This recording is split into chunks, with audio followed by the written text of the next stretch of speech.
Hello, and welcome to a word of hope for Thursday of the 23rd week of Ordinary Time. You have to read the Gospel today. Luke chapter 6, verses 27 to 38. The Gospel is stunning, and it is impossible. The Gospel is awe-inspiring, but it is impossible. The Gospel is astounding in ways that you won't believe, and it remains impossible.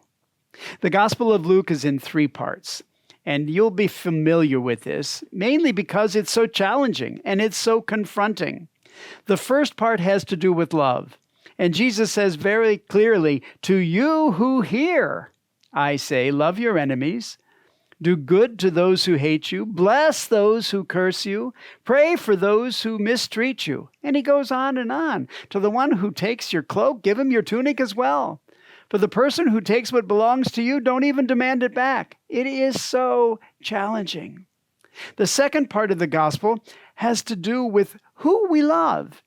It says, if you just love those that love you, big deal. Even sinners do that. If you just lend to people expecting to get back, well, big deal. Even sinners do that. So he gets very practical and again drives the point home. We've got to get out of our shells, out of our silos, out of our tiny circles of people we're willing to love, and think bigger. The third part of the gospel is very confrontational. Jesus says, point blank, stop judging, and you will not be judged. Stop condemning, and you will not be condemned. Forgive, and you'll be forgiven. On and on and on. And then in the end, that famous line, for the measure with which you measure will in return be measured back to you.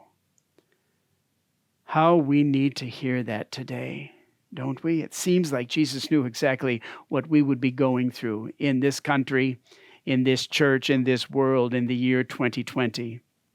With all the vitriol we're experiencing today in the news and the media all over the place, especially as we in the United States head toward another election of a president. I have to ask, as we witness the vitriol, and what I ask myself, are we as Christians any better than what we witness? Are we any better than they are, whoever they are, seems to be? What was Jesus thinking? My friends, this is so challenging, and we need to read it carefully. I want to invite you to pick up your missal or to go online, to go to Luke's Gospel, chapter 6, to read the Gospel, and not just once. It's too much for one reading. Read it 2, 3, 5, 10 times today, and spend time with it. We must be above the negativity we experience in the world. The gospel is unrelenting today in its challenge that we live up to who we are, the body of Christ. God bless you.